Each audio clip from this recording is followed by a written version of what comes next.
I had intended to write quite a good review of Sealbay, as we did have a very good holiday, but as I began to write this, I realised that unfortunately I had quite a few negative things to say. Overall, we enjoyed our stay, but there's several aspects that could be improved. We stayed at Sealbay in Selsey on the south coast of England for 4 nights in the Warner touring caravan section of the Cove Resort. For this stay, we paid £140, with an extra £20 fee for an awning. We went in the first week of the Easter holiday, so this may have been more expensive than other times of the year. When we arrived, we noticed signage for the camping and caravanning club membership, which we had not seen on the website, so there may be some savings to be made there for club members. Before you arrive, it's helpful to understand the resort layout. Sealbay is essentially 4 separate camp areas. Green Lawns and White Horse are both static home locations, shown in blue and green on the map. West Sands is shown in yellow. It's split between touring caravans and another set of static homes. Note that the touring caravan section also plays host to safari-style huts. This is a big place. One major downfall of the resort's layout is the fact that you cannot walk between West Sands and Green Lawn White Horse section without walking along a busy road without pathways, meaning the 2 sections are essentially separate with problematic access. You can, however, walk between the 2 sections of West Sands Park without going on any busy roads. Saying that, a complimentary bus service is available and runs throughout the entire resort if you want to commute between the 2. The bus is available for collection every half hour from several locations around the park. The 2 sections of the West Sands resorts are connected through a walkway through the main play area. I hope that all makes sense. Caravan and tent pitches are available, but the site is predominantly static homes. The roads did have some cars, but we felt it was safe enough to let the children use their scooters. It was approximately a 10-minute walk from the touring caravan park to the main entertainments building on the beach, the Waterfront complex. Here is where we spent most of our time whilst on site. There's several food vendors, both takeaway and restaurant, an arcade, a soft play which is chargeable for over 4s, a swimming pool which is included in your entertainments pass, mini golf which is chargeable at £5 a person, a sandpit and splash zone which are both free, and the Embassy Club, where you can see all the shows and entertainments with your pass. And of course, the beach. The beach was simply beautiful, a mainly stone beach with views of the Isle of Wight. It was clean, spacious and private to the resort. I would absolutely recommend heading down here to watch the sunset. Absolutely stunning and a standout feature of the resort. Our first experience of the food available on site was the first of many disappointing ones. Although the food options were plentiful, they were not good. On our first evening, we ordered fish and chips from the box fish vendor, and it was inedible, to the point that I had to take the food back and ask for a refund. In all fairness, they did give me one without any confrontation. Later on in our holiday, we ordered donuts and milkshakes from the box treat vendor. The donuts were completely stale. When I asked for a refund, I was told by the owner that I couldn't have one because I had taken a bite. Unfortunately, I was forced to argue with this person, who did eventually give me a refund. I hate confrontational situations, especially on holiday and especially in front of my children, so this exchange definitely did tarnish things somewhat. The milkshakes were great though. Ever the optimist, we tried again, eating at Nathan's this time. We ordered through the app and paid a £2 delivery charge to have it to our caravan. Unfortunately, this just was not good. The fat ratio in the hamburger meat was very high. This left an aftertaste of fat and grease. Although I ordered a hot dog, which I actually really enjoyed, but unfortunately the chips are cold and this just wasn't worth the cost. I wouldn't advise ordering from them. Our 4th and final attempt was with the on-site restaurant Smokies. This was by far the best of the bunch, but to be honest, the only reason we ate it was because we were famished from 2 hours of swimming. I was a little bit annoyed by the fact that they served my 3-year-old a mac and cheese in an oven-hot metal dish. Thankfully, I grabbed it before it was placed in front of her and managed to decant it onto a plate. The arcades in the Waterfront complex are large with lots of choice of games and machines. As you would expect from a private resort, the arcades were slightly above normal seaside amusement prices, charging 50p per turn for the grabbers and £2 to £3 for ride-on and experience games. My children really enjoyed spending time here. Also located in the Waterfront complex is the Oasis swimming pool. We had great fun in this swimming pool.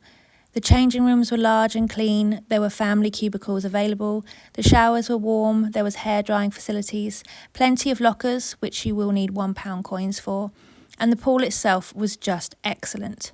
Splash zones, a lazy river, tube slides including a small one for little ones and a larger ones which you can accompany young children on, a toddler pool and just a swimming pool. This was completely free of charge with your stay. We were advised to either go on a Monday at any time, as this is a changeover day for a lot of the static homes and therefore normally quieter, or to go after 1 p.m. At busier times you can be limited to a 1 hour swim time, but we found by sticking to the later entry we were able to stay in the water as long as we wanted. The only slight criticism I would have of the pool is that it closes at 5:30, with last entry at 4:30. We've been used to the pools being open slightly later in similar resorts that we've stayed in. We attended the Embassy Club in the Waterfront complex twice during our stay. This is your stereotypical holiday park evening venue. A lingering smell of spilt beer on the carpet and speakers that are way too loud. All happily overlooked due to the fact that the kids love a live show and a good disco. My little ones did indeed love the show here and had great fun dancing. That sounds like a great idea. Are we all ready to do some dancing? Okay, top knot, hit it! In our opinion, the timing of the entertainment schedule could do with some changes. We were only able to ever see the Tot show. This started at 6:30 and by 7:30 my youngest was done. Putting the main show on at 9 o'clock is just too late for us. It's a shame, as I think we would have all enjoyed some more talent-driven entertainment, but simply didn't get the chance to see it. I would suggest that this would benefit from some more interesting daytime performances for younger guests with the resort's characters, the Cove crew. The characters' breakfast show is available at 9:30, but this is only on a Monday and Sunday, and we didn't get the chance to see it. Overall though, it's good free fun that we all enjoyed. There is a wide range of paid-for activities to choose from, ranging from £5 to £50. If you want to partake in any of the free events, I'd advise you download the app and book them as soon as you can in advance of your holiday, as these get booked out really quickly. We opted for the surf simulator activity. This was £25 for a 45-minute session and located beachside at the Seaview venue. My son simply loved this and I think it was worth every penny.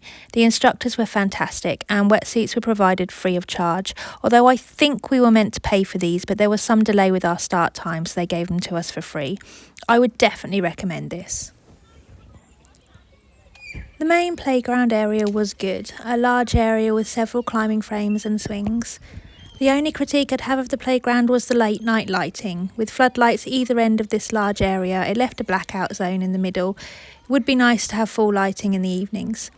This area also has a dog wash area available if you want to clean off your little buddy on the way back from the beach. The toilet blocks in the caravan section were centrally located and could be found as you would expect. It was nothing to shout home about, but it was clean, it was heated and the showers were warm with no signs of mould. Definitely in need of some modernisation, but no real complaints regarding the facilities. One thing worth mentioning were the showers. These were all equipped with motion sensors. No need to continuously press the button to start the water. These had sensors which meant the water flowed continuously whilst in use. Dishwashing areas are also available here for those who are tenting. Security seemed a little bit overkill in my opinion. We often saw security vans patrolling the resort, and door staff are situated on the entrance of the Embassy Club and White Horse Entertainments venue. You will be required to open your bags upon entry, presumably to look for alcohol being smuggled into their bars. There seems to be a high value placed on ensuring that non-residents are not permitted to the resort or its facilities, so be sure to carry your entertainment pass with you. In all fairness, this didn't particularly bother us, and we weren't bothered by any late night music or interesting cigarette smells, so they're doing something right. You will need your gate pass when entering the park, so be sure to take that with you as well when venturing out on any day trips. If you are looking for a good day out whilst on the south coast, I would recommend the Portsmouth Dockyards, touring famous vessels such as the Mary Rose and the Victory. Although this is quite expensive, your tickets are valid for an entire year after purchase, so you can return as often as you like, and you will need more than one day to view all of the ships and the exhibits.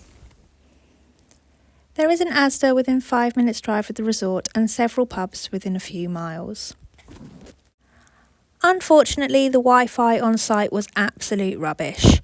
The Wi-Fi simply just didn't work, and all the Gs were zapped out in the evening, a big red flag for the site. Make sure to download any movies you may want to watch before you arrive. Here's a video of my husband on hold to the Wi-Fi provider in a desperate attempt to make the TV work. We have been given support emails and promised a full refund of the £15 that we paid to try and gain Wi-Fi. Checkout is required by 10 AM of the day of departure, so be prepared for an early start to pack up. Despite the sometimes negative tone of this review, we did actually really enjoy our stay. Would I return? Probably not. Am I happy we went? Yes. Top 5 bad points? The food, the show timings, the cost of the arcades, the extremely loud speakers in the Embassy Club, and the lack of Wi-Fi. Top 5 good parts? The swimming pool, the surf simulator, the beach itself, and the site itself was really good.